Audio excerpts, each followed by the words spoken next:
이동형 뉴스 정면 승부. 이동형의 뉴스 정면 승부.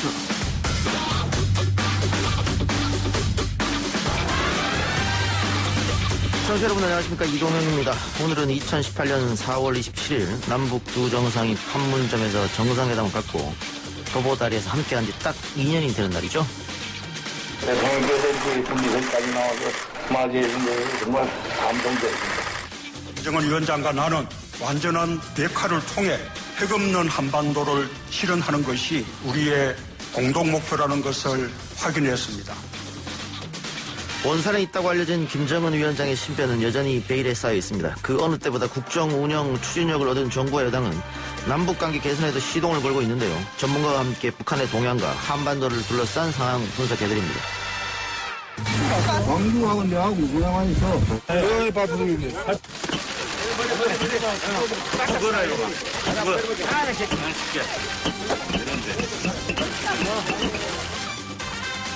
고 조비오 신부에 대한 사자 명예훼손 혐의로 강주지법에 온 전두환에 대한 이목이 집중됐습니다.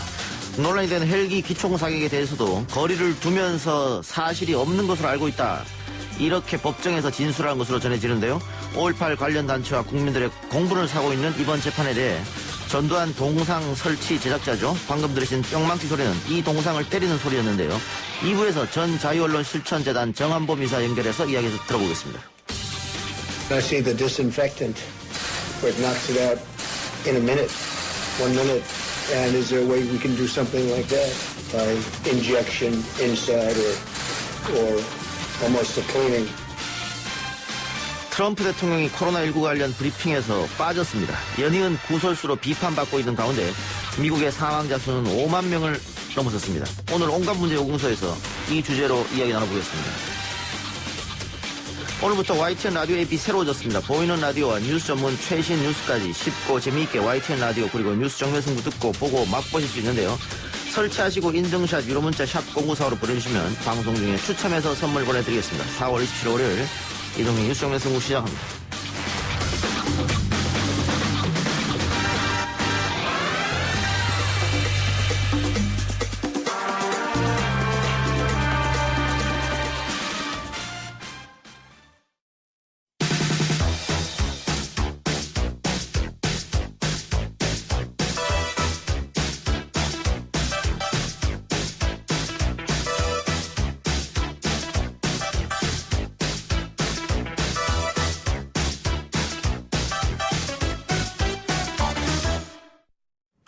문재인 대통령과 김정은 위원장이 역사적인 판문점 남북 공동선언을 발표한 지 2년이 지났습니다.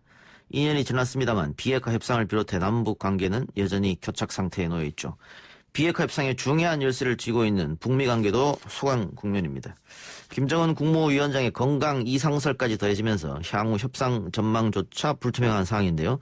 관련해서 전문가와 함께 이야기 나눠봅니다. 한동대 국제지역학 박원건 교수 연결합니다. 교수님 나와 계십니까? 예, 안녕하세요. 자, 우선 가장 궁금한 거, 김정은 국무위원장의 신변 관련인데요. 뭐 여러 가지 설들이 난무하고 미국 언론, 우리 언론, 일본 언론까지 나서고 있는 상황인데 우리 정부는 특이 동향이 없다, 이런 입장입니다. 교수님 봤을 때는 어떻습니까?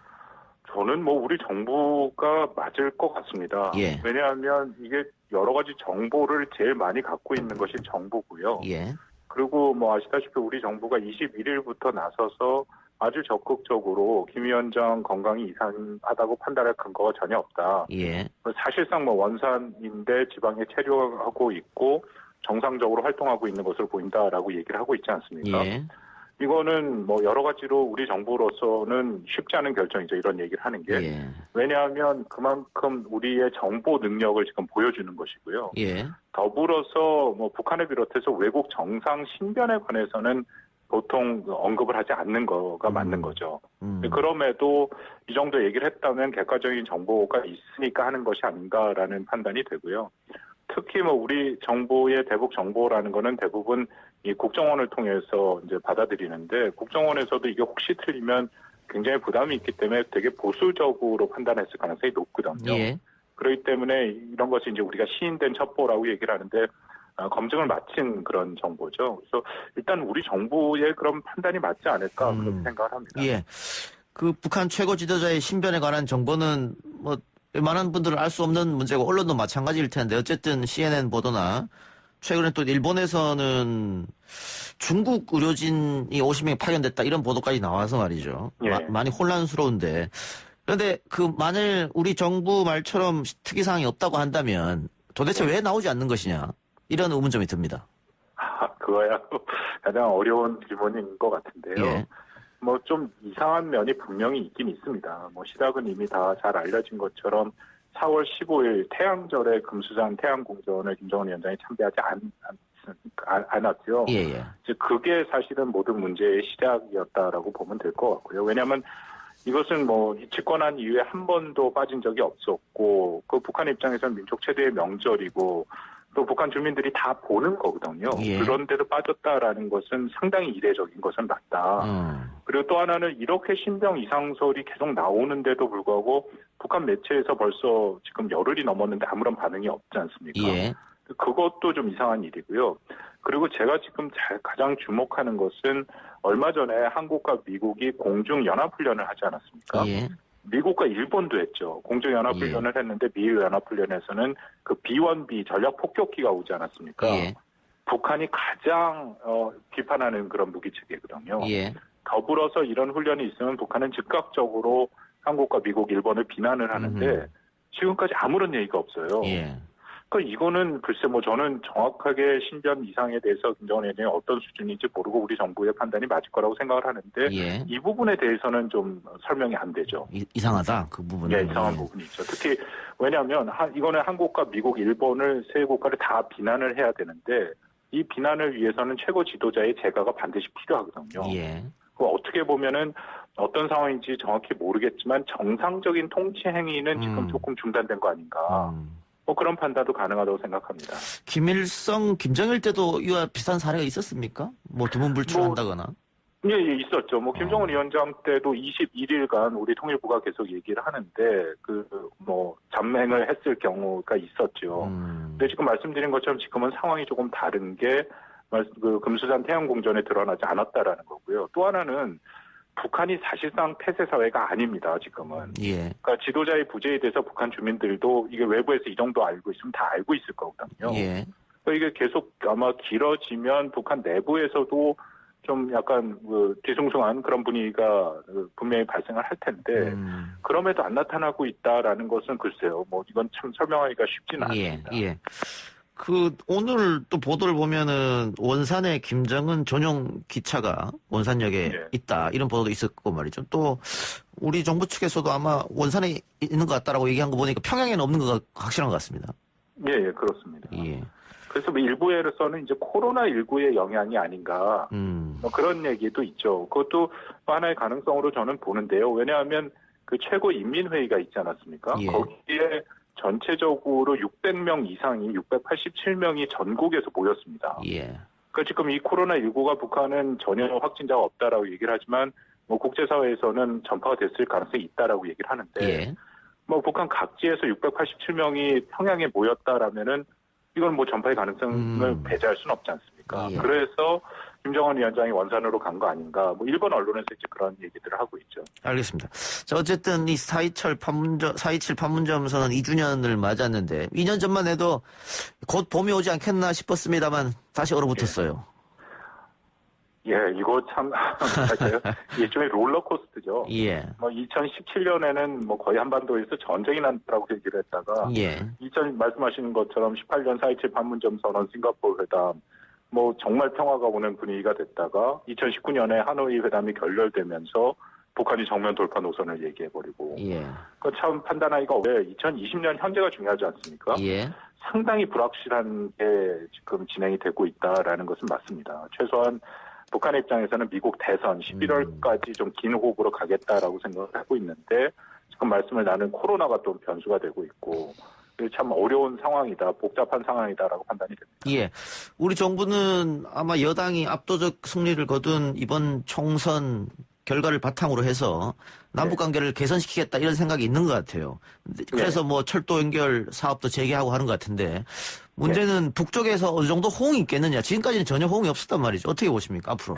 뭐 그것이 가장 관건이죠. 예. 지금 오늘 뭐 우리 문 대통령도 얘기를 했고 또 여러 가지 그 사업들을 얘기를 하지 않았습니까? 예. 가장 핵심은 코로나19에 대한 방역 협력인데 남북철도 사업도 마찬가지고요.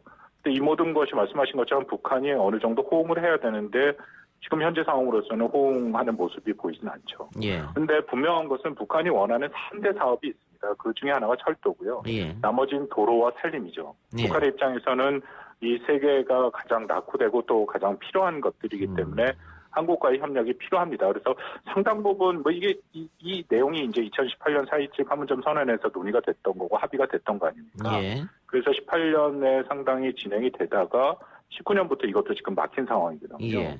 근데 말씀드린 철도 도로나 산림 같은 경우에는 국제사회에서도 상당 부분 제재에 대해서 좀 유연한 입장인 것은 사실입니다. 예. 그래서 우리 정부가 이제 이것을 현실성 있는 사업이라고 지금 추진을 하고 있는데 뭐 결국 관건은 북한의 협조가 있어야 되죠.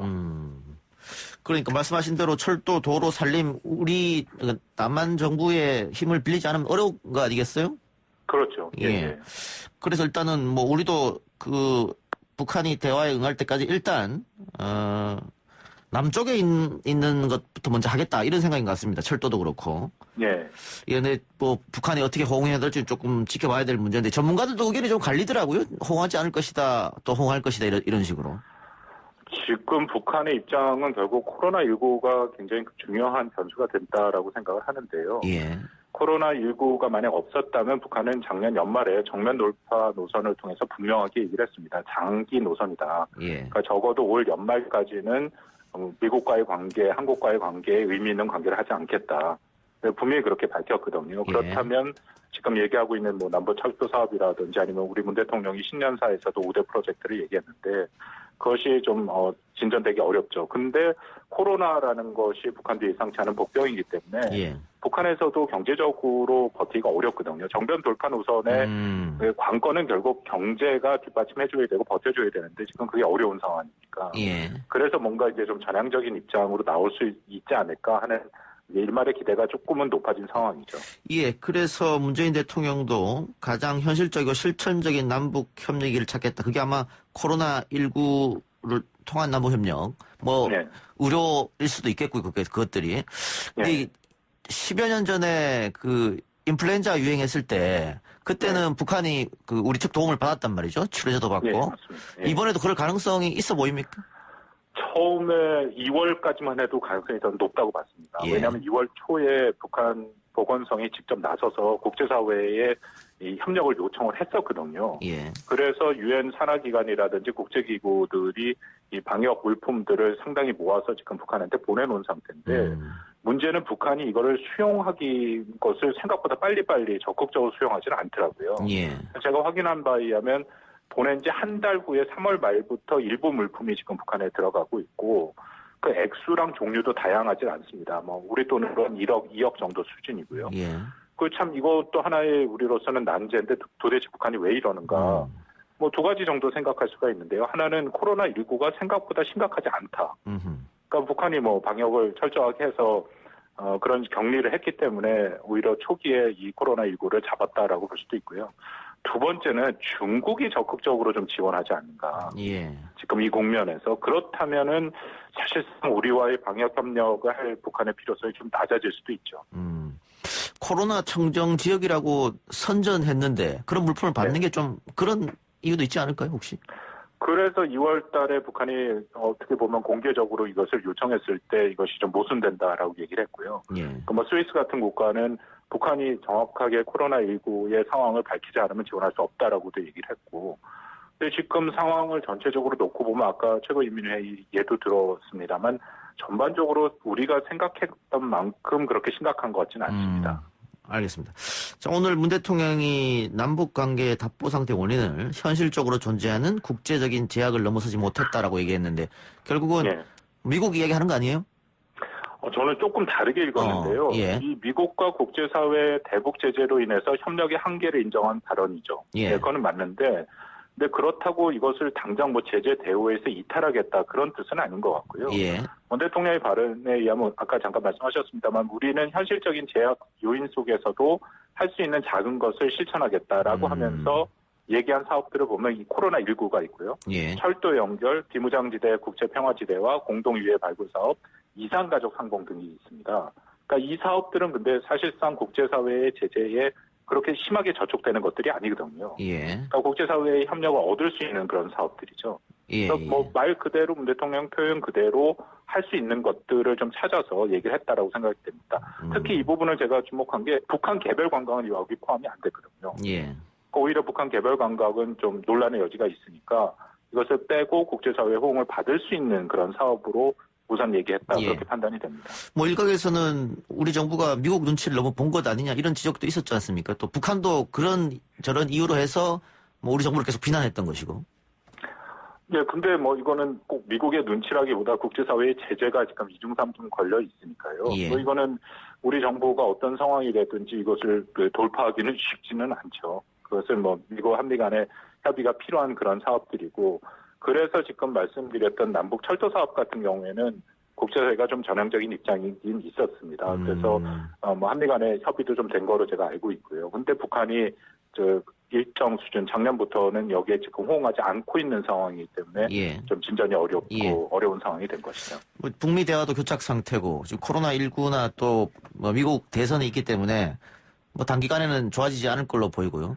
우리 네. 정부는 그렇기 때문에 남북관계 개선을 통해서 북미 대화를 이끌어낸다 이런 계산인 것 같은데 앞으로 전망 어떻게 보십니까? 뭐 일단은 조금 호흡을 길게 가져가는 것이 좀 필요치 않을까 생각이 합니다. 그 예. 대북 정책에서 뭐 특별하게 조바심을 내지는 말고 특히 예. 이건 상대가 있는 거니까 예. 뭐 계속 말씀을 나눕니다만 북한의 호응이 있어야 되는 거 아닙니까? 예. 그렇기 때문에 북한의 호응이 있을 때까지 우리가 뭐 계속 일관된 입장을 갖고 가는 것은 중요하다고 생각되고요. 적극적으로 나서는 분야는 저는 우리 코로나19로 인해서 한국이 국제사회의 인정을 받지 않았습니까? 예. 지금 오히려 미국과 중국같이 강대국은 이 코로나19로 서로 갈등하고 싸우고 있는데 오히려 이런 시점에서 우리가 국제사회의 협력의 주체로서 좀 더 적극적으로 나가는 것이 전 중요하다. 그래서 우리의 경험을 공유하고 가능한 범위 내에서 필요한 물자도 공급하고요. 이런 걸 통해서 북한을 자연스럽게 이 국제사회의 협력 차원에 포함시킬 수가 있습니다. 저는 이런 식의 접근이 오히려 낫지 않을까. 그러면 논란도 줄이고 북한이 호응할 가능성도 높이고요. 그리고 가장 중요한 건 지속 가능하죠. 이렇게 해야. 그런 면에서 우리 정부가 조금 더 큰 그림에서 접근하는 것도 검토해 볼 필요가 있다고 생각을 합니다. 알겠습니다. 교수님 오늘 인터뷰 고맙습니다. 예, 감사합니다. 네, 지금까지 한동대 박원곤 교수였습니다. 1부 순서 마치고요. 2부 기자 언박싱 오마이뉴스 박정원 기자와 함께 돌아오겠습니다.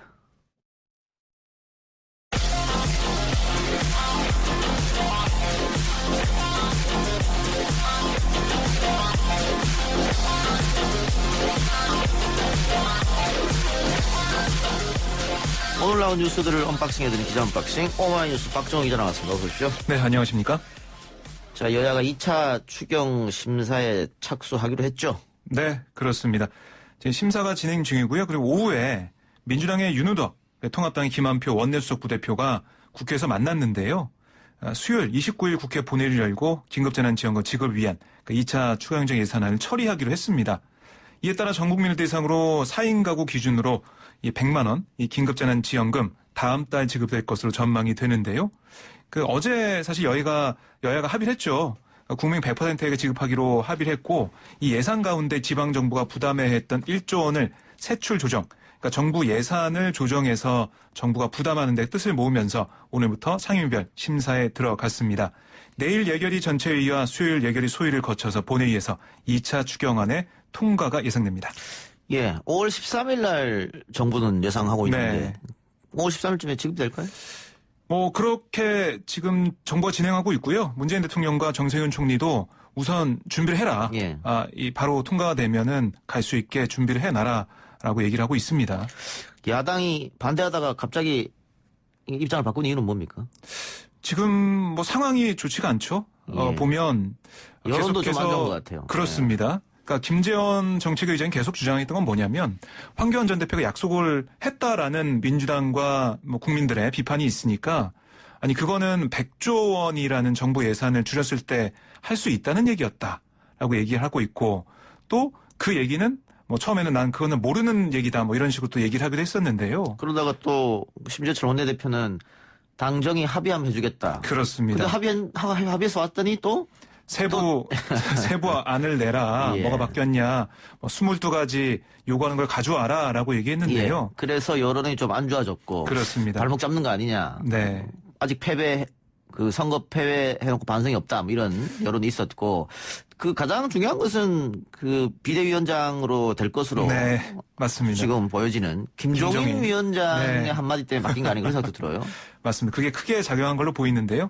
김종인 전 그 통합당 총괄선대위원장이 약속했으면 줘야 되는 거 아니냐 이렇게 얘기해버려가지고 사실 그게 상식적인 그런 얘기거든요. 아마 그게 크게 작용했고 김재원 위원장도 아마 그런 여러 가지 당에서 얘기 나오고 있고 국민들의 여론이 안 좋아져서 한 발 물러난 걸로 예. 보입니다. 그 제일 먼저 이 긴급재난지원금을 지급했던 게 경기도 아니겠습니까? 그렇습니다. 지금 경기도 소상공인들 절반 이상이 소득이 지금 늘어나고 네. 있다고 하는데 앞으로 아직 안 쓴 분들이 계실 테니까 그렇습니다. 계속 쓰게 되면은 확실히 효과가 있다는 것을 이제 경기도에서 보여줬기 때문에 네. 5월 13일 날 긴급재난지원이 지급이 되면 굉장히 지금까지 코로나19 때문에 어려웠던 특히 소상공인들 네. 또 프리랜서 그렇습니다. 좀 나아지지 않을까 싶습니다. 네.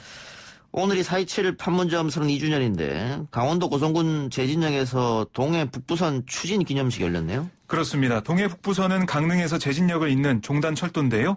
1967년 노선 폐지 이후 현재까지 단절된 상태로 남아 있었습니다. 이번 기념식을 계기로 53년 만에 복원될 전망인데요. 이 사업이 남북협력 사업으로 인정이 돼서 국가재정법에 따라 예비타당성 조사가 면제가 됐습니다. 그래서 이게 빠르게 좀 진행이 되고 있고요. 이 사업은 남강릉역에서 강릉역을 거쳐 제진역까지 총 110.9km를 잇는 구간으로 단선 전철로 건설이 됩니다. 총 사업비는 약 2조 8,520억 원인데 이 사업으로 끊어진 동해선 철도가 온전히 연결이 되면 남북협력 경제협력의 기반과 환동의 경제권이 구축이 되고 국가 물류 경쟁력을 강화하는 계기가 될 것으로 정부는 기대하고 있습니다. 또 동해권 관광과 향후 남북관광 재개 시에 금강산 관광 등을 통해서 국내 관광객의 유입을 촉진하는 한편 지역 주민의 교통 편의가 향상되고 또 지역 경제 활성화를 통해서 국가 균형 발전에도 기여할 것으로 좀 보고 있고요. 문재인 대통령도 청와대에서 오늘 수석 보좌관 회의를 주재하면서 지난 2년의 여정을 돌아봤죠. 그 판문점 선언 2년이 됐기 때문에요.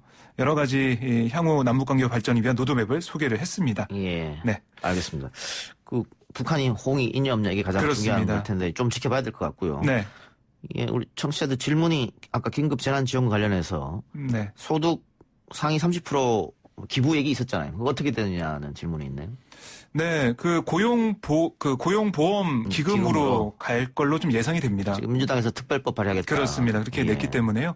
거기로 가서 우리 고용이 힘든 그런 예. 회사 지원하거나 또 힘든 노동자들을 지원하는 예. 그 기금을 쓰게 됩니다. 그래서 3개월 이내에 신청을 하지 않으면 그렇습니다. 긴급재난지원금 네. 자동으로 기부되는 걸로 판단하겠다. 네, 이건데 맞습니다. 박정호 기자는 기부합니까?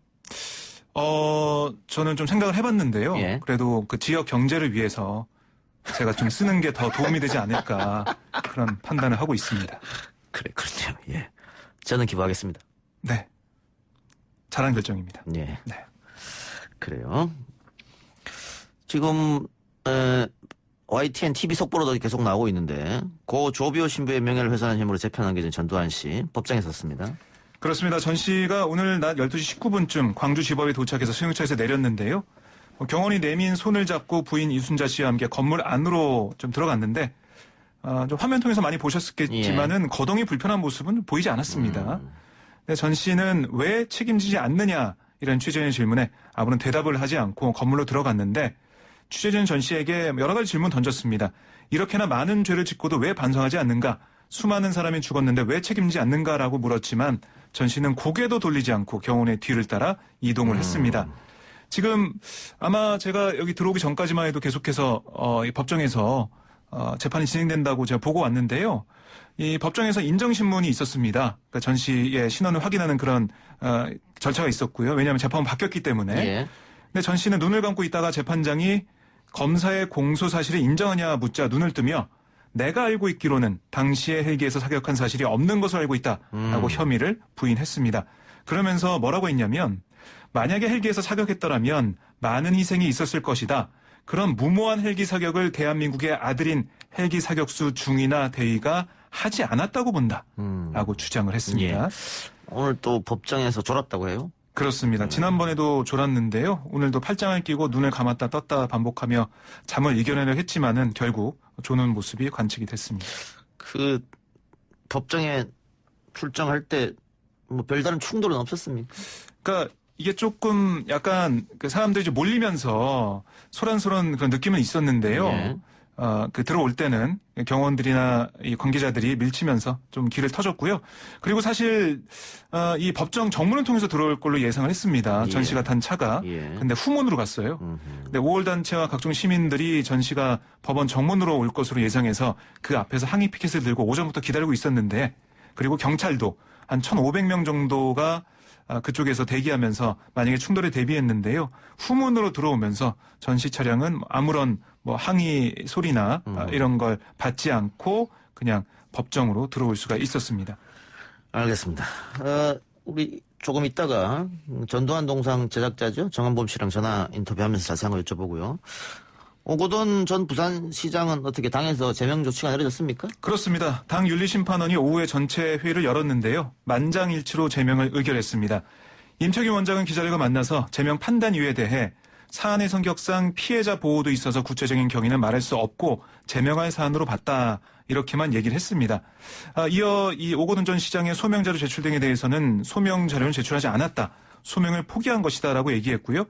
이 당 윤리심판원 차원에서는 현장 조사도 나름대로 진행했다라고 설명을 했습니다. 그리고 오늘 아침에 휴가에서 복귀한 이해찬 대표 당 최고위원 회의에서 피해자분과 부산 시민, 국민께 당 대표로서 깊이 사과의 말씀을 드린다라고 말을 했고요.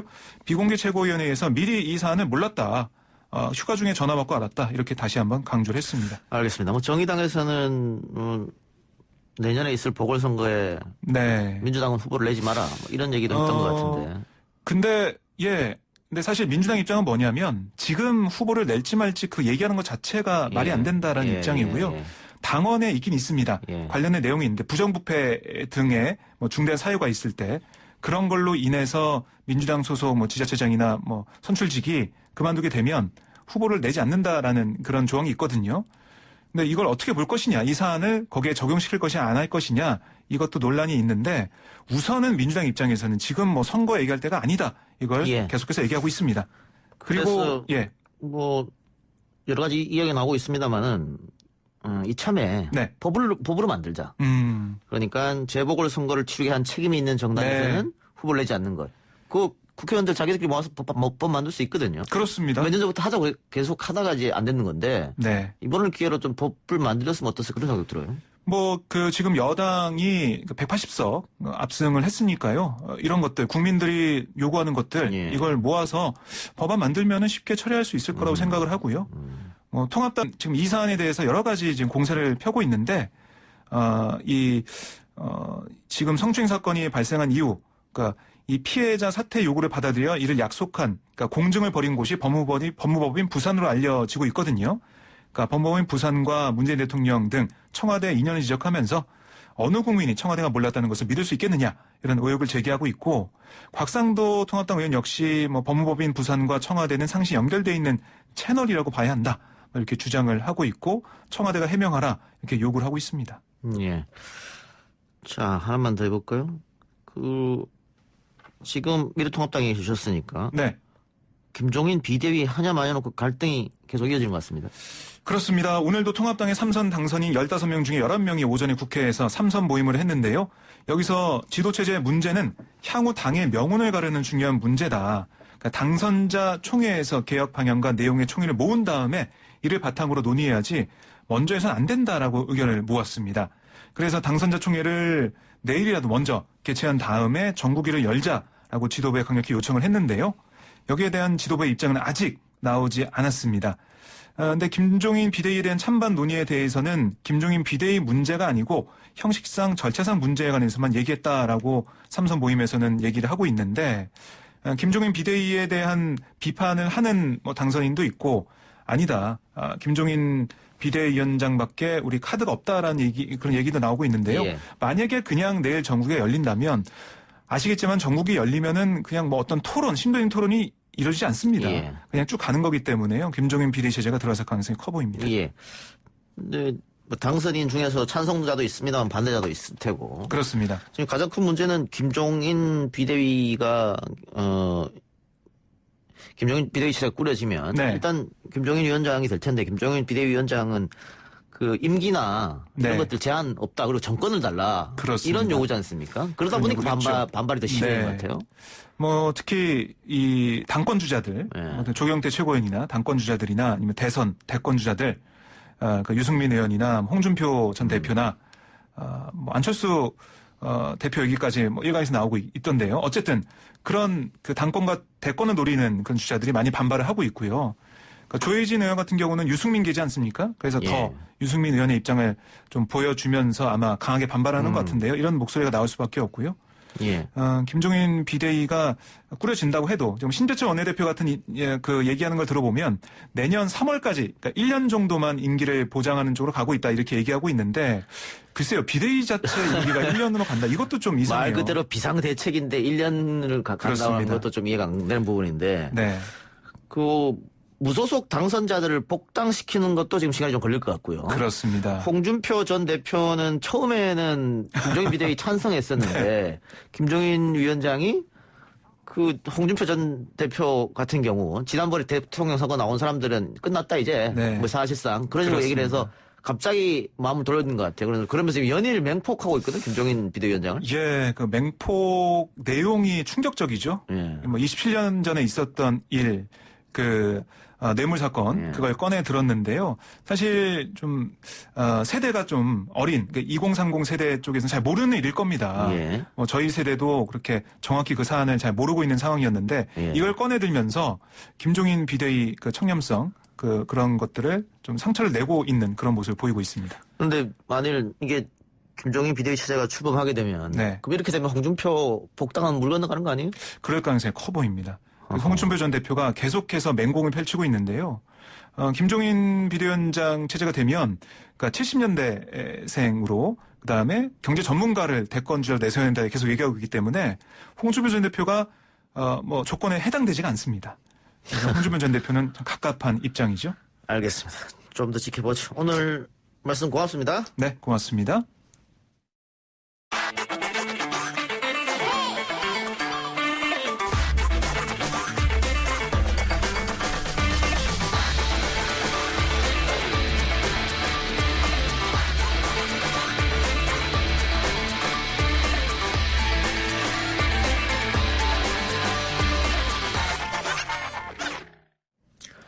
회고록에서 고 조비오 신부의 명예를 훼손한 혐의로 재판에 넘겨진 전두환 씨가 오늘 피의자로 법정에 섰습니다. 13개월 만인데요.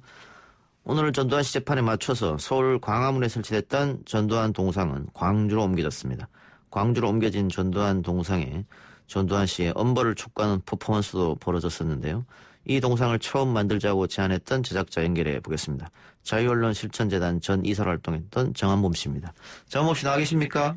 예, 안녕하세요. 네, 안녕하십니까. 예. 자, 이 광화문에 설치됐다가 그 광주로 이동이 됐는데 이 동상을 처음에 어떤 계기로 만들 생각을 하셨습니까?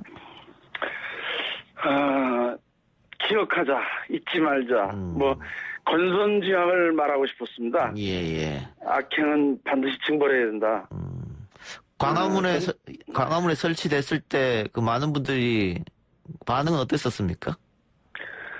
예, 상당히 그 홍도가 높아갖고, 예. 일부 또 과역한 또 너무 분노의 표출도 있었고, 그랬죠. 예. 그래서 이렇게 만든 계기는 그 전두환 씨가 죽은 뒤에 이 악행에 대한 어떤 기록적인 평가보다도 예. 살아있을 때, 세속적인 법률과 사회의 규율에 막혀서 응징하지 못한 악에 대한 심판을 우리가 가지고 있는 표현의 자유를 통해서 좀 응징하고 싶었던 게 만든 계기입니다. 예. 예. 오늘 그 전두환 동상 그 전두환 씨의 엄벌을 촉구하는 퍼포먼스가 벌어졌다고 하는데 어떤 퍼포먼스였어요? 우선 똥망치를 달아놓고서 그걸로 이제 가약하는 그런 퍼포먼스를 했는데. 똥망치요? 예. 원래 제작할 때 시민들이 분노를 표출할 수 있게. 예. 그 철창을 만들어 놓고 철창 상부를 의도적으로 좀 개방을 했습니다. 예. 이거는 그 딱이나 주먹 뭐 이렇게 좀 머리 뭐 방송용이 적절치 않지만 뭐 대가리 좀 떼가고 예. 그 일부러 이제 그걸 해놨는데 이 재질이 사실 뭐 웬만한 주먹으로는 예. 손상이 되지 않는 재질이에요. 어허. 근데 이제 아까도 말씀드렸지만 좀 일부 좀 가약한 분이 이걸 다른 기물을 이용해서 아이고, 예. 내리치고 그래서 뭐 견디질 못했죠. 그래서 머리 부분과 이제 많이 그 훼손이 됐습니다. 지금은 훼손된 상태입니까, 지금은? 그래서 저기 3월 4일 날 예. 서울 그 광장에서 철수를 해갖고 예. 한 달 한 보름여간 이제 보수를 했죠. 아하. 깨진 부분을. 예. 보수를 해서 25일 토요일 날 오전까지 이제 보수를 마치고 한 12시쯤 광주로 출발해서 오후 한 5시쯤 광주에 도착했습니다. 25일 날. 예. 자, 근데 오늘 전두환 재판 종료가 됐고 3시간 40분 만에 귀가를 했다고 하던데 그 네. 재판이 끝나면은 이 동상은 다시 어디로 갑니까? 사실 저기 3월 4일 날 철수할 때부터 이제 오늘 재판 일정을 맞춰서 계획을 했던 건데 예. 그 이제 5.18 관련 행사들이 이제 코로나 때문에 많이 취소가 됐어요. 예. 그래서 사실 다음 일정은 원래는 연희동 전두환 집 앞에다 좀 갖다 놓으려고 했습니다. 예. 근데 지금 그 5.18 관련 단체에서 또 5.18 전에 여러 가지 또 준비를 좀 하고 있는 것 같아서 예. 그걸 좀 5.18 단체와 좀 논의를 해봐야 할 것 같습니다. 예. 예. 자, 5.18 기념일이 이제 얼마 안 남았는데요. 올해가 네. 40주년이 되는 해지 않습니까? 예. 40년이 지났습니다만 아직 발포 명령자를 밝히지 못했는데 이번 재판에서 어떻게 가려질까요? 글쎄, 저는 뭐 기대하지 않습니다. 그건 뭐 전두환이 입을 통해서 뭐 인정하거나 그런 행위는 나오지 않을 거 아닙니까? 예. 절대로 뭐 인정하지 않을 거니까. 예. 뭐 사실 뭐 그 재판을 통해서 밝혀진다기보다는 뭐 지금까지 나온 여러 가지 그 전두환의 언행이라든가 예. 사실 한 가지만 제시하더라도 뭐 한때 그 전두환인 5.18이 북한 군성이라고 그 동조를 하지 않았습니까? 예. 근데 사실 이 주장을 그대로 인정을 하면은 그 당시 군인 신분이었던 전두환하고 그 상상했던 군인들은 모두 사실 군 형법에 의한 총살시켜야 됩니다. 예. 북한군 600명이 광주까지 침입하는 동안 그 수많은 국군 그 부대들이 뭐 했기 때문에 광주에 600명씩 그 침입할 수 있습니까? 방금 말씀하셨듯이 그게 이제 명백한 가짜 뉴스인데 우리 종편 언론에서 그걸 받아서 보도했단 말이죠. 그 이런 언론의 행태에 대해서는 어떻게 보세요? 저는 뭐 그 가짜 뉴스에 대해서는 현실로 인정해야 되지 않을까. 예. 그러니까 그건 지금 가짜 뉴스를 없애지는 못하는 거니까 아닙니까? 예. 따라서 좀 뭐 YTN이나 이런 방송에서 정도 언론을 꾸준히 가면은 예. 그런 가짜 뉴스의 설 자리는 자연스럽게 좀 없어지지 않을까 이런 기대를 해봅니다. 예. 고맙습니다. 예. 네. 저희 동상을 앞으로 어떻게 더 제작하자는 목소리도 있는 것 같은데 더 만드실 계획이 있으십니까? 처음 만들 때부터 사실은 그 전두환뿐만이 아니고 노태우 정호영이까지 또 한 사람 사실 또 이순자까지도 예. 이렇게 무릎을 꿇려서 5.18 묘역에 갖다 놓으면 어떨까 이런 이제 기회를 가지고 제작을 시작했는데 이게 상당히 비용이 엄청나게 좀 들어갑니다. 동상 만드는데요? 네, 그래서 그 비용에 좀 부담스러운 부분도 있고 그래서 전두환이면서 만들어갖고 뭐 아까도 말씀드렸지만 이 사회 규율을 인정하지 못하는 부분을 이제 표현이라도 이렇게 인정하고자 했던 건데 의외로 또 뭐 많은 분들께서 그 표출해 주셔서 다시 한번 그걸 좀 추진을 하고자 하는 의지가 좀 있습니다. 알겠습니다. 네. 자, 마지막으로 아까 말씀드렸다시피 광주 민주화운동 40주년입니다만 아직 진상규명이 좀 안 되고 있습니다. 관련해서 한마디 하시고 싶은 말씀 있으면 하시기 바랍니다. 저는 전두환이 그 일당들 통해서 지시를 기대하는 것은 그 5.18 진상규명을 그들에게 맡기는 거가 다름없다. 그 선상에 있던 사람들이 어느 하나 지지를 얘기하지 않는 지금의 그 현실에서, 예. 그걸 기대할 것이 아니라, 지금까지 나온 역사적 어떤 사실만으로도 수많은 희생자와 그것만으로도 그들을 단죄하는데 부족함이 없지 않다. 예. 네, 그런 알겠습니다. 생각이 듭니다. 예. 예. 오늘 인터뷰 고맙습니다. 예, 고맙습니다. 예. 네, 지금까지 전두환 동상 제작자인 정한범 씨였습니다.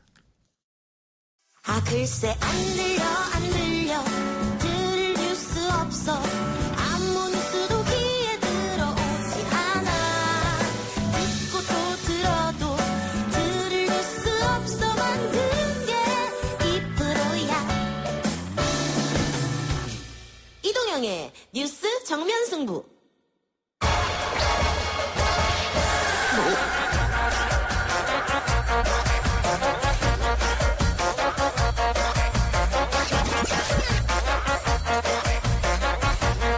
YTN 뉴스 FM 이동영의 뉴스 정면승부 월요일 3부 시작합니다. 3부는 온갖 문제 연구소 최영일 시사평론가 국립암센터 가정의학과 명승건 교수 김기태 미국 변호사 나왔습니다. 어서 오십시오. 안녕하세요. 반갑습니다. 예, 지난주 제 휴가 때 어떻게 방송 잘 하셨습니까? 너무 좋았어요. 세 분 받아줄 사람이 저밖에 없을 텐데. 아니 이상하게 좋았어. 네. 명 박사님이 물을 만나신 것 같아요. 그런데 조금 아쉬웠던 거는 네. 제 분량이 조금 적어지더라고요. 그러세요? 그 우리 저 강상범 씨가 MC가 말이 저보다 조금 더 많더라고요. 그리고 제 분량을 좀 뺏어갔지만 그래도 상당히 재밌어서 우리 이동영 MC가 우리 좀 굉장히 좀 두려워해야 되지 않을까라는 생각을 좀 원래 해봤습니다. 훌륭한 MC는 잘 들어주는 거예요. 좋아요. 네. 저는 출연자들이 말 많이 깨달은 할 게 뭐냐면 이동영 진행자가 굉장히 점잖구나. 맞아요. 저도 재밌는 그런 캐릭터라고 생각을 했는데 네. 이 개그맨 강성범 씨가 와서 막 이렇게 수다를 하는 식으로 막 휘몰아 가니까 이동영 작가가 굉장히 점잖은 진행자였네? 이런 생각을. 굉장히 과묵하다. 네. 이동영 작가가 계실 때와 안 계실 때가 많이 다르네요. 여하가. 뭐라고 했나요? 우리가? 명 박사님이 아마 쿠데타 얘기를 많이 아니요. 그런 얘기는 안 했는데. 예, 들어보니까 제가 없는 동안 프로그램에 질적 저하가 있었다. 이렇게. 결론은 그렇게. 네, 결론은 그렇게 내리고. 내부는 그렇게 보고 해야지 뭐. 네. 자, 오늘도 코로나19 이야기로 시작해 봅시다. 트럼프 미국 대통령의 실언이죠, 이거. 소독제는 1분 안에 바이러스를 모두 소멸시킨다. 몸 안에 주입하거나 세척하는 것 같은 방법이 없을까요? 네. 이것 때문에 미국이 난리가 났고, 앞으로 코로나19 브리핑에서 빠진다, 이제는. 네. 자꾸 실수를 하니까. 네.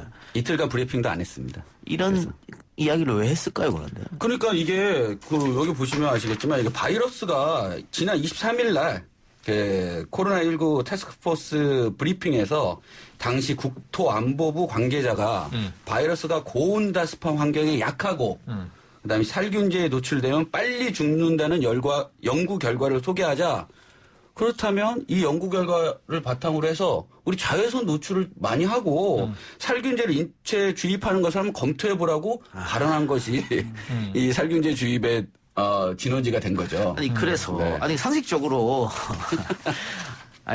살균제 바이러스 못 산다가도 그거를 인체에 주입하면 어떡합니까? 그러니까요. 진짜 그래서 지금 트럼프 이 발언 이후에 미국에서 살균제 사고 신고 건수가 늘고 있다 그래요. 확 늘었대요. 네. 다행히 사망자는 아직 없는데. 그래서 뉴욕시의 독극물 통제센터에서 살균제 관련 사고 신고가 예전에는 13건 정도가 됐는데 그 발언 이후 30건이 접수가 돼서 2배 이상이 독극물에 의한 피해가 발생했다고 이렇게 접수가 됐고요. 그다음에 아시겠지만 한국 사위라는 그 메릴랜드 주지사 그렇죠? 레리 호건 주지사도 브리핑을 통해 원래 공화당 출신의 주지사지 않습니까? 그런데도 불구하고 좀 사실에 입각한 브리핑을 좀 해라. 그리고 메릴랜드 그 주의 주지사가 아니라 주의 그 해당 그 질병관리본부에 수백 통의 전화가 와서 정말 이 살균제를 주입하는 게 맞느냐, 어떤 살균제를 써야 되느냐라는 문의가 수도 없이 많이 왔답니다. 명 박사님, 이 살균제를 주입하거나 혹은 마시거나 하면 인체에 어떤 영향을 미칩니까? 그거는 의사가 얘기 안 해도 다 갈 수 있는 거 아닙니까? 예. 굳이 제가 나서야 되겠습니까? 그러니까 상식적으로 생각하더라도 살균제 뭐 이런 것들은 균이나 바이러스를 죽이는 거잖아요. 근데 그렇다면 정상적인 우리 인체 조직이나 세포에도 영향을 미칠 수 있다는 건 누구나 알 수 있잖아요. 예. 그렇지 않겠습니까? 예. 그래서 제가 보기에는 왜 이런 결과가 나왔느냐. 일단 좀 마음이 급한 것 같아요. 트럼프 대통령이. 그러니까 일단 가능성 있는 거면 일단 내던지고 보는 거죠. 그래서 실제로 그 이전에도 비슷한 사례가 바로 클로르킨에 대한 얘기였거든요. 네. 항말라리아제도 어떤 연구 결과 하나 딱 보니까 이거 굉장히 좋은 약이다라면서 마치 자신이 어떤 전문가처럼 또 국민들에게 브리핑해서 그렇게 얘기를 해버린 거예요.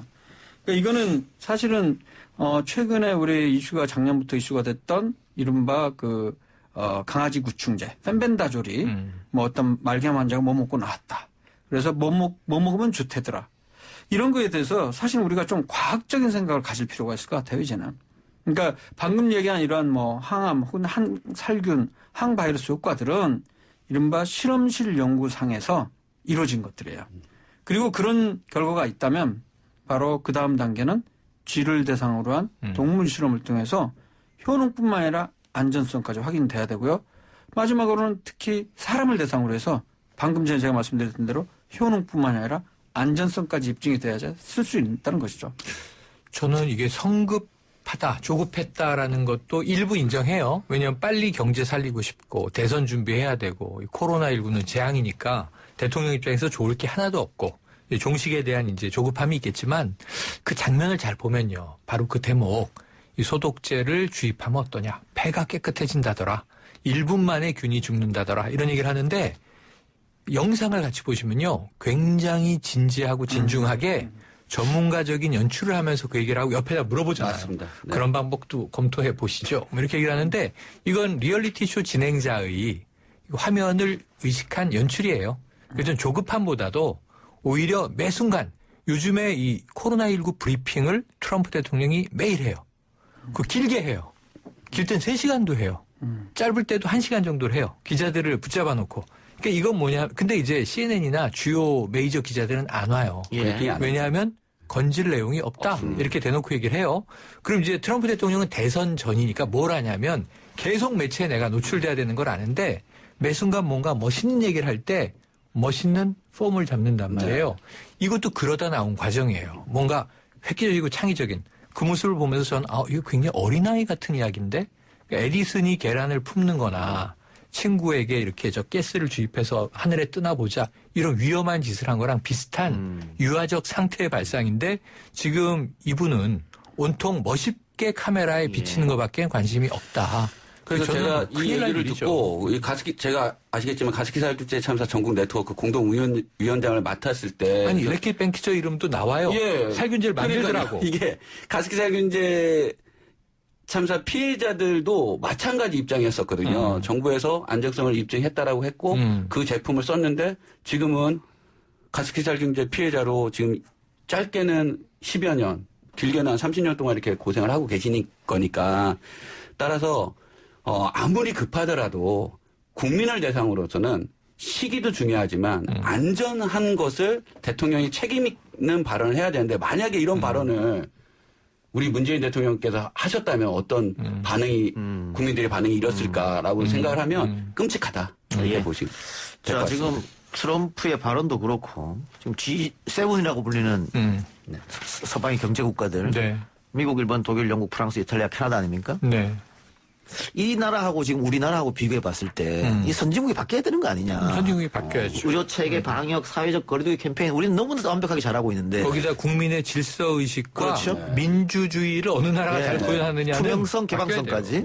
근데 지금 제가 언급한 이 G7 국가들은 이번에 코로나19 사태 봤을 때는 엉망진창이다. 엄청난 타격을 받고 의료 체계도 엉망진창이고. 그런데 저는 대한민국의 주가를 좀 올라가는 것 같고. 오늘 그 얘기를 낮에 어디서 했는데 제가 청소년 시절에 잘못된 사대주의 교육을 받았어요.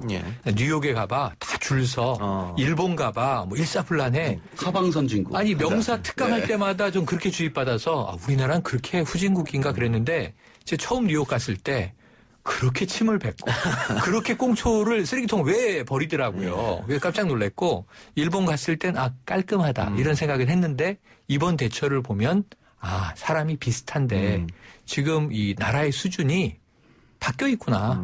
옛날 얘기를 우리가 하고 있는 거구나. 그래서 저는 뿌듯했는데 의사들이에요. 의사들. 우리나라 의료 보험 체계, 의료 체계, 공공의료 체계, 그리고 의사들의 수준과 좀 생명을 대하는 태도가 우리가 구선진국이라고 부르던 것과 우리가 역전됐다. 좀 자부심 많이 가져도 좋겠다 이런 생각해요. 그러니까 저도 그런 걸 느꼈어요. 보면 사실 이전부터 우리나라는 OECD 36개 국가 중에서도 또 경제 규모에서는 10위권에서 항상 왔다 갔다 하지 않습니까? 그렇죠. 그러니까 사실계적으로 경제에 있어서는 진짜 10위권 그것만 경제만 선진국인 줄 알았는데 이번 코로나19를 계기로 해서 특히 의료 방역 시스템이라든가 대처 여러 가지 국민의 어떤 뭐 수칙 따르는 거 그런 것들을 다 전반적으로 특히 이제 대통령의 리더십부터 여러 가지가 완전 전 세계적으로는 거의 모범이 될 만한 그런 상황까지 이뤘다고 저는 생각을 해요. 저는 개인적으로 뭐 이른바 무슨 바 해갖고 몰목적으로 저 그런 건 절대 아닙니다. 근데 이렇게 된 배경에는 단순히 한 그 리더십만으로 되는 건 아닐 거예요. 근데 우리는 여러 가지 조건에서 굉장히 이른바 지금 사태를 잘 해결할 수 있는 조건이 된 건데 그 중에 하나가 그때도 얘기했지만은 메르스를 다른 나라는 사실 별로 겪지 못했거든요. 아마 20몇 개 국가 정도만 메르스를 경험했을 거예요. 그것도 우리가 굉장히 처참하게 그렇죠. 예. 많은 수혜 환자가 사실은 뭐 30 몇 명 환자가 사망자가 발생하지 않았을 수도 있었는데 그 병원 내에서의 감염들이 최고의 병원들에서 네, 최고의 병원들에서 잘못했다는. 근데 그런 하나의 아픈 교훈들이 있었고 그걸 발판으로 해서 특히 우리 이제 준비를 이제 해왔고 또 하나는 그때 제가 그래서 그런 얘기를 했잖아요. 2018년 4월에 질병관리본부 산하에 그 태스크포스 팀이 구성된 게 감염내과 전문가들을 중심으로 해서 시뮬레이션하는 그런 대책회의가 1년, 2년을 계속했어요. 그래서 작년 12월에 돼서 정식으로 코로나19 그 케이스 첫 환자 발표되기 12월 31일인가 발표가 됐는데 그거 전 2주 전에 이미 또 우리가 모의 훈련을 하고 있었어요. 똑같이 그 중국에서 하나의 그 가족들이 사인이 원인 불명의 폐렴의 환자가 와서 우리나라에 퍼지는 상황을 가정하고 훈련까지 했던 상황이거든요. 또 하나는 이제 우리 민간 기업에서 뭐 코젠 바이오텍이라든가 이런 몇 개 그 진단키트 만드는 회사들이 이전부터 계속 준비하고 있었는데 또 바로 연기설 1월 중순에 바로 공개되자마자 바로 한 1, 2주 만에 바로 만드는 이런 여러 가지들이 다 종합이 되면서 우리나라가 정말 잘 현재까지는 그 결과가 있지 않나 생각합니다. 우리가 이제 뭐 국가에 대한 자부심 뭐 이제 이것으로 끝나는 게 아니고 제가 오늘 이 숫자는 너무 드라마틱해서 올 1월에 아까 말씀하신 국내의 진단키트 3사 메이저 3사가 해외 수출을 3,400달러를 해요. 우리도 한 400만 원어치를 수출해요. 진단키트를. 그런데 이제 2월, 3월 늘면서 64만 달러로 늘어요. 2월에. 3월에 2천만 달러로 늘어요. 지금 1억 3천만 달러예요. 4개월 만에 1월에 경기가 안 좋기도 했지만 3,400달러어치를 400만 원어치 수출했던 데가 지금은 이 1억 3천만 달러면은 2천억 최소한 뭐 2천억 가까이 되는 거죠. 극적으로 이 급상승하는데 수출이 106개 국가. 1위 국가가 브라질. 한 13%는 브라질. 그다음에 미국이에요. 9% 이상. 거의 10% 미국. 그다음에 106개 나라에 수출을 하는 거예요. 지난해 동월 대비로 보니까 지난해도 수출을 못한 건 아닌데 18배가 늘었어요. 그러니까 20배의 매출이 느는. 그래서 이걸 이제 K 진단 키트, K 방역 중국산 모델. 키트가 분량이 많다. 뭐 그런 것 때문에 더더욱. 맞아요. 미국산도 CDC가 초기에 실패했고 그걸 뒤늦게 발견해가지고 이 진단 검사가 늦어졌고 중국은 이제 정확도가 떨어지고 근데 우리는 매우 정확하고 이 또 임상을 잘한 거죠. 지금 이 전체 이 실제 상황 대상으로. 그래서 이 외에도 지금 늘어나고 있는 게 수출이 손세정제. 그래서 메이드 인 코리아라 그러면 일단 이게 바이러스 바이오 쪽은 알아주는 상황이 돼버린 거예요. 이 한 2달 사이에. 저는 이건 굉장히 이제 산업의 미래, 지금 경기 침체 걱정하는 상황에서 몇 개의 돌파구가 이쪽으로도 나오고 있고 또 하나 놀란 건 특허청이 지금 막 영문 번역 작업을 하고 있어요. 그 드라이브 스루 어떻게 하는 겁니까? 그래서 외국의 정부나 의료기관에서 대한민국 특허청에 접속을 했는데 한글이하다. 그러니까 모르잖아요. 그러니까 이거 좀 영어로 서비스 해주면 안 돼. 그래서 특허청이 해외 요청을 받아서 지금 막 이제 영문 번역을 하고 있다고요.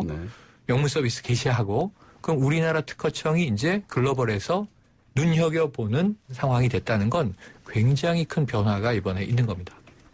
뭐 전반적으로 여러 영역에 걸쳐서 참 그걸 운이라고만 보기에는 얘기하기는 너무 단순하게 평가할 정도로 우리가 참 여러 방면에서 대처를 잘한 것 같아요. 아까 얘기한 드라이브-스루 같은 경우에도 사실 뭐 한 10여 년 전에 스탠포드 대학에서 어떤 모의 실험 같은 거 하면서 한 적은 있다고 그래요. 대학 내에서 실험 정도로. 근데 그걸 실제적으로 적용한 날은 없었던 걸로 알려져 있거든요. 그리고 그런 아이디어를 낸 사람 중에 하나가 이제 바로 인천 쪽에 그 감염내과 그 과장님이 그런 생각을 해갖고 아이디어를 내갖고 그걸 또 실천에 옮겼다는 거. 참 그런 거 보면 참 대단하다고 저는 생각할 수밖에 없어요. 그게 다시 이제 역으로 미국에도 수출이 되고 전 세계적으로 워킹스루도 나오게 됐고. 그래서 선진국의 기준은 저는 그렇게 생각하는데 저도 이제 미국에서 한 7년여 유학생활을 했는데 미국 사람이구나. 미국 사람이 영화가 서방 선진 우리 어렸을 때 배웠던 서방 선진국에서는 이런 말 되게 많이 들어가는데 서방 선진국에서는 그 재활용을 되게 많이 잘한다 그러잖아요. 미국은 그냥 버립니다. 네, 그리고 뉴욕 서방 선진국에서는 운전도 빵빵 안 한다고 그랬는데 뉴욕 가면 엄청 빵빵하죠. 그런데 이제 돈이 중요한 게 아니라 시민의식이 높은 게 이게 저는 선진국이라 생각을 하는데 요번에 코로나19를 보면서 우리도 이제는 어렸을 때 들었던 그런 후진국, 개발도상국 이런 의식에서 벗어나서 우리도 이제 선진국이구나라는 생각이 심지어 뭐 제3세계 뭐 이런 얘기하면서 그리고 이제 아예 이제 감염병에 대한 대처, 방역 대책에 대한 이런 올바른 교과서적인 대책은 어떤 것인가에 대해서 제가 봤을 때는 새로운 역사를 쓴 것 같고요. 아마 앞으로 이후 포스트 코로나를 얘기를 하는 데 있어서 보면 경제뿐만 아니라 여러 가지로 뉴노멀 새로운 한국을 중심으로 한 세계의 질서의 재편 이런 건 우리가 생각해 볼 수 있을까요? 이게 지금 선진국에 대한 의미가 바뀌어야 되는 거 아니야? 이거 저 혼자 말하려고 했었는데 10분을 얘기하시는 거예요. 10분이서. 그렇군요. 네, 기분이 좋아져서. 네. 그 어제 G20 2분기 경제 성장률 전망이 나왔는데 G20이 아마 마이너스 11% 정도 할 것이다. 코로나 때문에. 그런데 한국 경제 성장 전망치는 마이너스 0.2. 1.2%. 이것도 굉장히 제일 좋은 전망으로 나왔거든요. 이런 거 봤을 때는 굉장히 우리가 대처를 잘하고 있다. 이렇게 볼 수 있겠고. IMF는 마이너스 1.7로 봤는데 그게 세계 1위예요. 왜냐하면은 마이너스 4.0에서 마이너스 한 7 아래로 떨어질 걸로 보니까 그러니까 우리는 지금 목표는 마이너스를 면하자.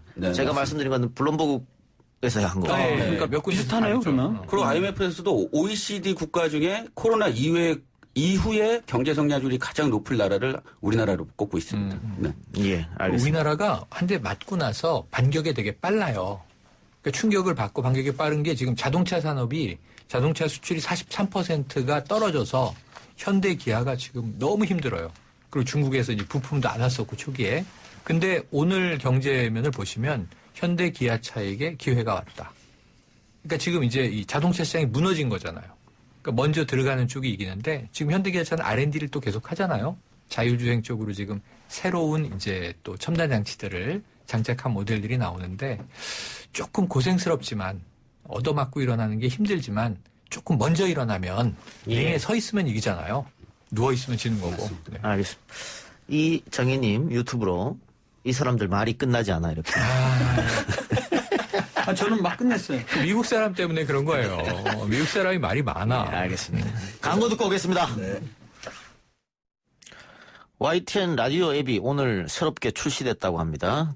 YTN 앱을 깔면은 이 보이는 라디오도 볼 수 있다고 하네요. 앱에서. 대단한 발전입니다.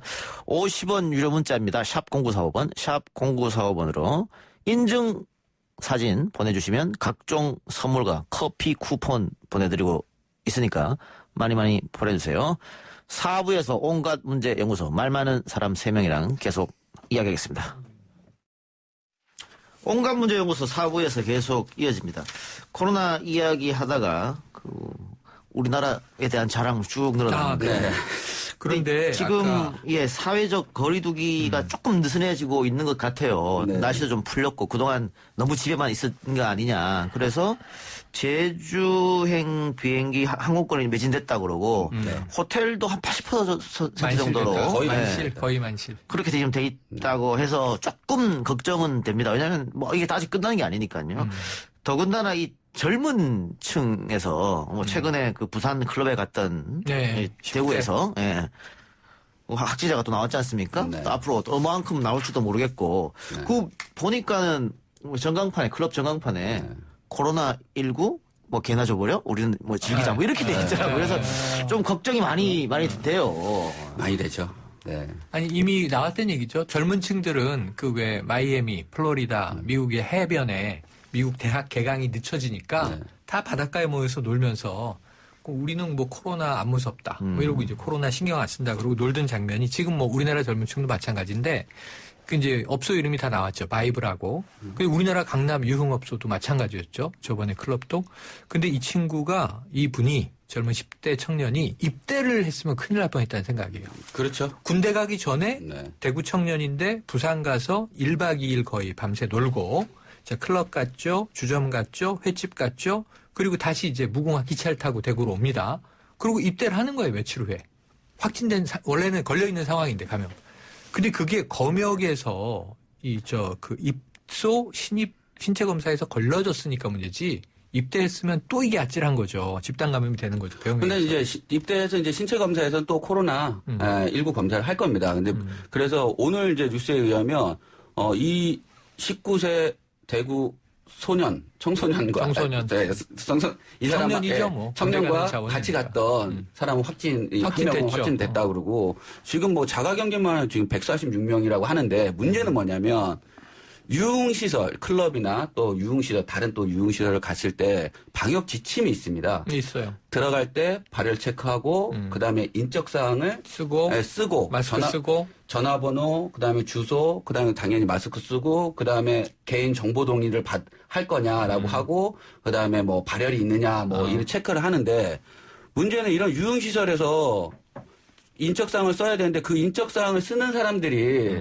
과연 정확한 자기의 인적사항을 쓰느냐라는 것도 이거 문제거든요. 만약에 허위 정보를 쓴다면 만약에 거기에서 확진자가 발생했을 경우에 이 동선이나 이거 추적을 할 수 없는 상황이에요. 그래서 지금 클럽에 500여 명이 있었고 당일날이요. 그 500여 명 중에 100여 명이 추적할 수 없는 지금 상황이기 때문에 약간 부산 시에서는 좀 긴장을 하고 있는 상황이라고 지금 알고 그래서 있습니다. 지금 계속 이야기한 5대 지금 이제 위험 요소가 있어요.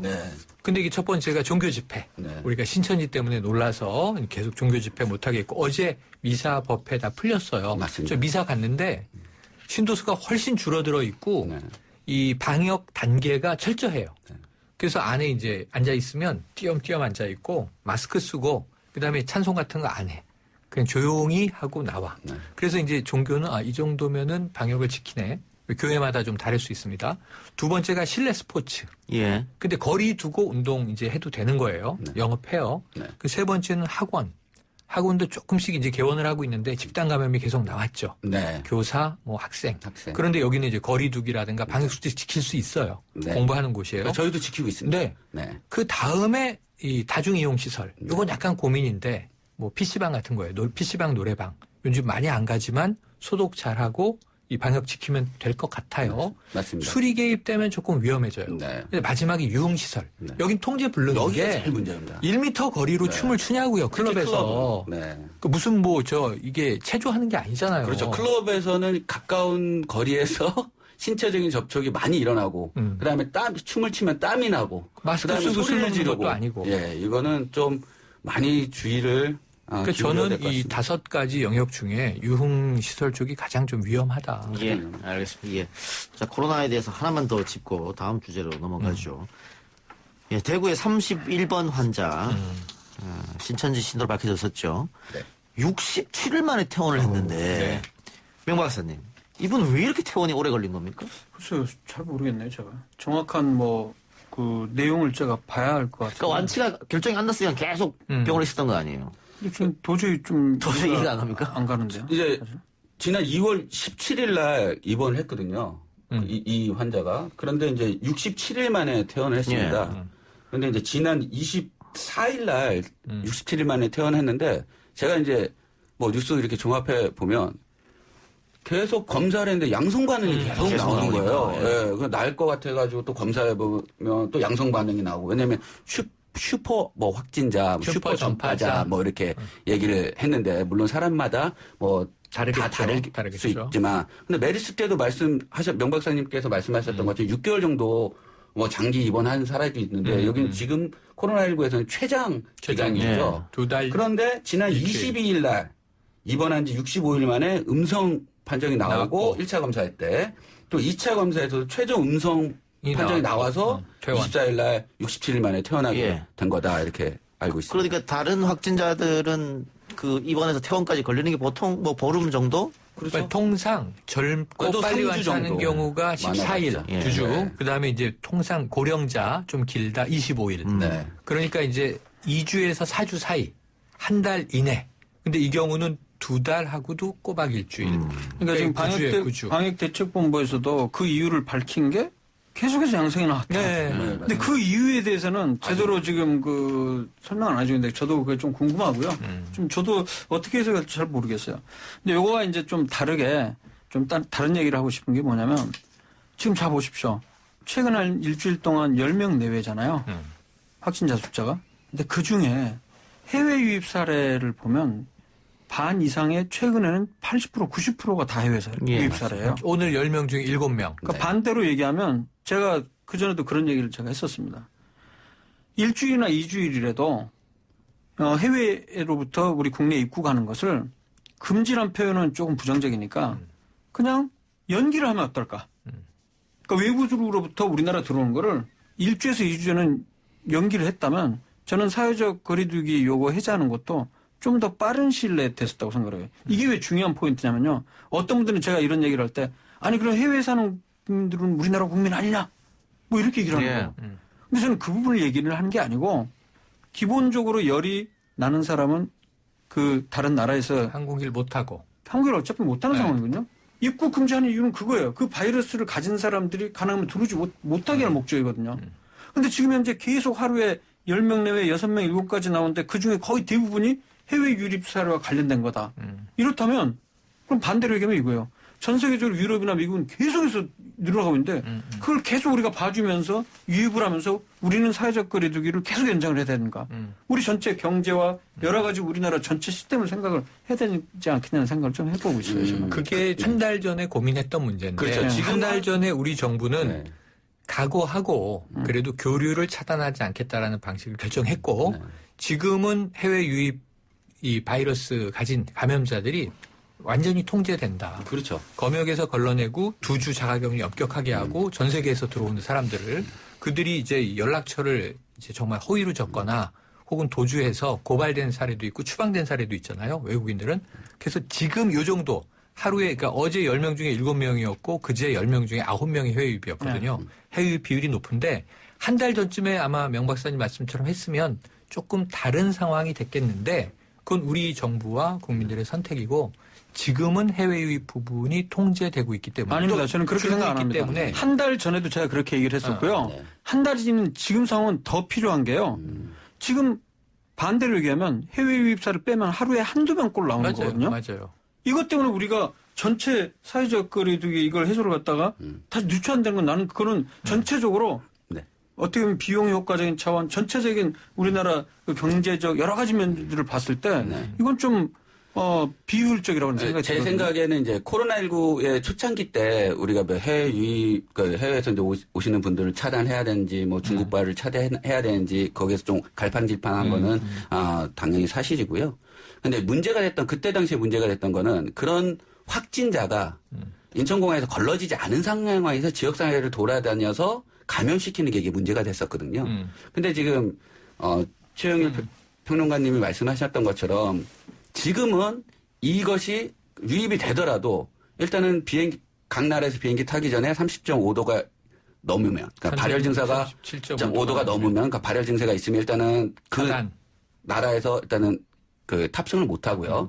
와서도 발열 증세가 있거나 검역을 해서 확진이나 좀 이상하게 되면 바로 확진자로 해서 걸러내고 그리고 정보를 다 쓰고 그다음에 여하간 2주 동안 지금 자가격리를 하게 되어 있기 때문에 이 사람들이 지금 해외에서 유입되시는 분들이 지역사회를 돌아다니면서 그 코로나19로 감염시키는 사례는 지금 발견되지 않고 있기 때문에 알겠습니다. 지금 이 정도로도 괜찮지 않을까 하는 생각이 오늘부터 안심밴드도 적용이 됩니다. 그렇죠. 예. 코로나19 얘기는 거기까지만 하고요. 자, 북한 김정은 국무위원장 건강과 관련해서 추측이 난무합니다. 뭐 여러 매체에서 보도하고 있고 특히 이제 해외발 소식들이 들어오고 있는데 CNN 보도도 그렇고 또 일본 언론 보도도 그렇고 분명히 문제가 생겼다. 그러면서 최근에 일본에서 보도한 내용은 뭐 스텐트 시술이 늦어져서 중태에 빠졌다. 뭐 이런 얘기도 있었고요. 또 이게 이제 주간지. 그 중국 의료진 50명이 긴급하게 북한으로 넘어갔다. 그런데 우리 정부의 입장은 똑같습니다. 계속. 네, 똑같아요. 예, 신변에 이상이 원상이 없다. 머물러 있고 건강에 별 이상이 없다. 근데 이게 간단한 게 극과 극이에요. 지금 오늘 하루만 정리를 해도 이미 사망설 그리고 이제 지금 뭐 식물인간설 그 사이에 중태설 또 수술한 건 맞는데 회복설 아니다 건강하다. 심지어는 화장설까지. 화장설. 그건 이제 좀 이제 그거는 패러디 말도 안 되는 이제 SNS 패러디고요. 쭉 이제 퍼져 있는데 이 중에 지금 극단적인 말씀하신 일본의 주간이죠. 슈칸겐 다이가 시술을 맡은 심장외과. 근데 이 내용이 너무 디테일해요. 스토리가 마치 현장을 본 것 같아. 이런 거죠. 심장에 이상이 왔다. 중국에 긴급하게 의료진 요청을 했다. 그리고 의료진을 중국은 급파했는데 너무 상황이 급박하니 이 북한의 의사가 이 스텐트 수술을 했다. 스텐트 수술은 위험한 게 아니 시술이에요. 시술.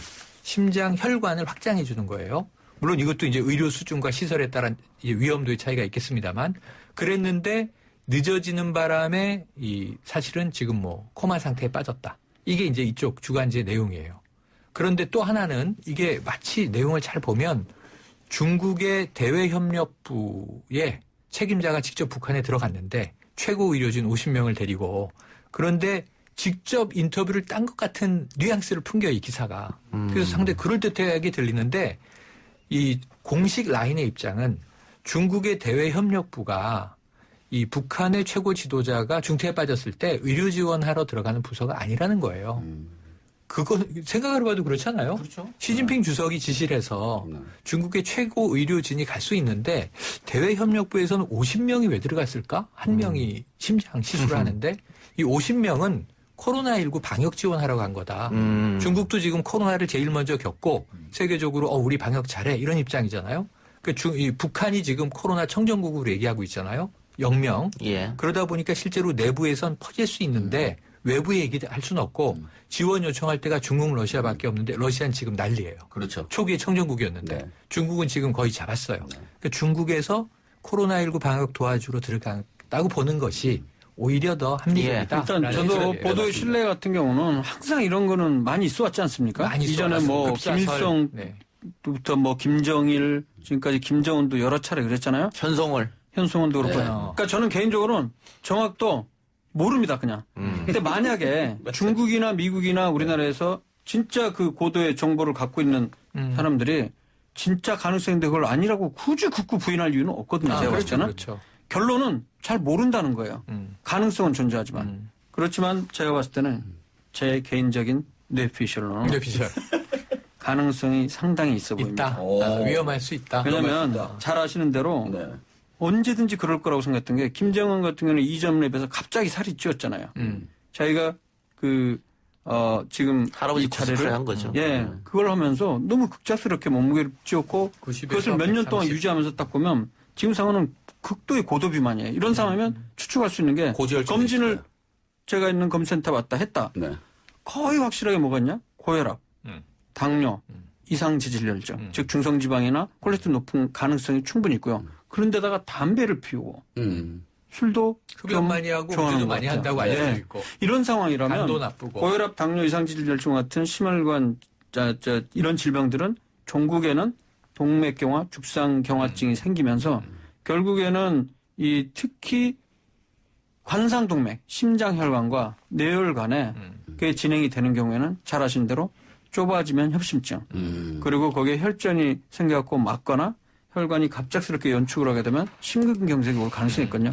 즉 관상동맥 3가지 그 혈관 중에 하나나 2개 이상이 70% 이상 막히면 이런 상황이 될 수 있는데 그럴 가능성은 상당히 높아 보여요. 사실은 언제든지. 예, 알겠습니다. 정리하면 명 박사님의 입장은 김정은의 체형이나 습관으로 봤을 때는 뭐 언제나 위험한 상태에 있는 거죠. 언제나 저도 항상 위험한 상태인 거죠. 솔직히.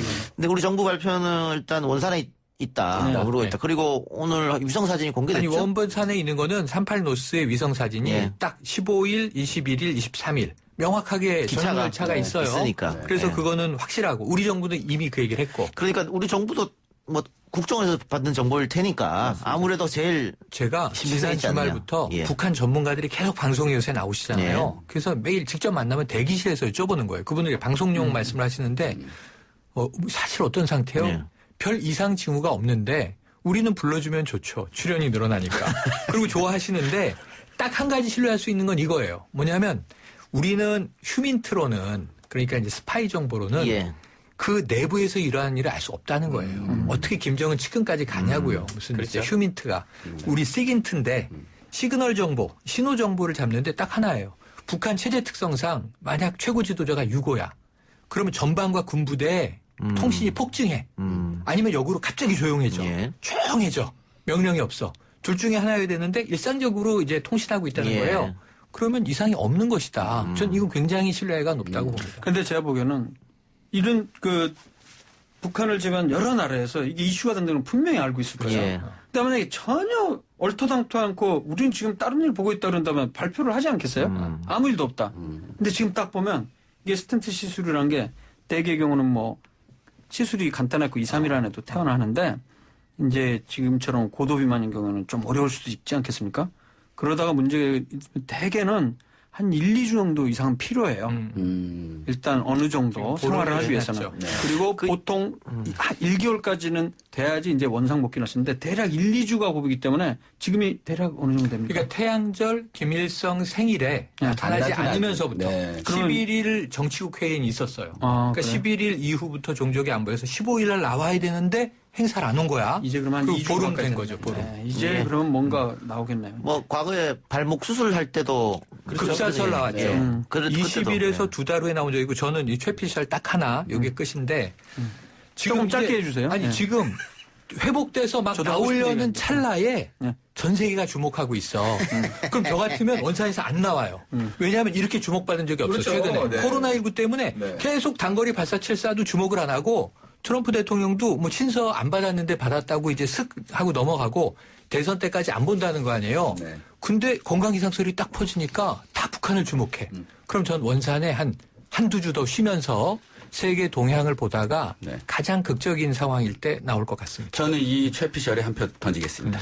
저도 득표 던지겠습니다. 저도 그 얘기를 하려고 그랬거든요. 아. 그래서 제가 봤을 때는 이번 주 일주일 내로 뭔가 나오지 않을까라고 추정해 봅니다. 그래도 전 명 박사님 말씀대로 살은 빼야 돼요. 건강을 생각해야지. 담배도 끊어야 됩니다. 아직 젊은 때. 담배 끊는 약도 있으니까요. 네. 예. 그 코로나19 때문에 평양에서 원산으로 간 것이다. 네. 이런 이야기도 있더라고요. 방역 때문에. 예. 그럴 그래서 가능성은 높다고 봅니다. 김정은 그 국방위원장 경호팀 중에 한 아니요, 명이 국무위원장. 국무위원 죄송합니다. 국방위원장이 예. 돌아가셨어요. 예, 국무위원장의 경호팀 중에 한 명이 걸렸다는 설이 저는 제일 유력하지 않을까. 유력하다. 예. 그 전에 이제 회의했을 때 전국에서 모였을 거 아닙니까? 정치국 강조로. 회의. 예. 전국에서 모이다 보니까 그때 뭔가 문제가 있었던 거 아니야? 뭐 이런 얘기도 있고 그 그래요, 다음에 지금. 그래서 최고인민회의, 정치국 회의 다음에 최고인민회의가 있을 예정인데 보도가 안 나와서 맞습니다. 올해 안 하는 거야? 그랬는데 발표했거든요. 네. 3일 늦게. 근데 중국도 똑같았어요. 양회를 하는데 계속 이 코로나 문제 되니까 미루다가 했죠. 근데 이제 북한도 그런 식인데 말씀하신 대로 평양에서 대회를 하는데 지역부터 바이러스가 쭉 올라왔을 가능성이 크다. 이렇게 봅니다. 참고로 코로나 관련해서 한 가지만 간단하게 말씀드리면 그 얘기를 했는지 모르겠지만 우리가 지금 선거한 지가 딱 2주하고도 예. 얼마 지났죠? 2주 가까이 되나요? 2주하고 10일. 선거는 2주가 안 됐고 부활절이 2주 지났고 그렇죠. 수요일. 선거는 사흘 지난주. 있으면 2주. 네, 맞습니다. 네, 그렇게 되죠. 근데 보통 그때 얘기했던 대로 접촉자와 접촉을 하고 나서 보통 한 4, 5일 정도의 증상이 나타나기 시작하고 잠복기가 정도거든요. 근데 10일까지 지났는데도 아까 얘기했던 대로 최근 확진자 수치는 크게 증가하는 건 정말 저는 좀 놀랍다고 생각해요. 네. 아시는 대로 전국에서 지금 하는 사람들이 모였고 맞아요. 그런 상황인데도 그래서 저는 좀 더 긍정적으로 알겠습니다. 좀 전망을 할 수 있지 않을까 이런 생각이 드는 것 같습니다. 오늘 말 많은 사람들 이야기는 여기까지 듣겠습니다. 수고하셨습니다. 감사합니다. 네, 고맙습니다. 네. 아, 빨리 끝나네요. 네, 오늘 저희가 준비한 내용은 여기까지입니다. 오늘 방송 마치고요. 저는 내일 이 시간 다시 돌아오겠습니다. 들어주시는 분 대단히 감사합니다.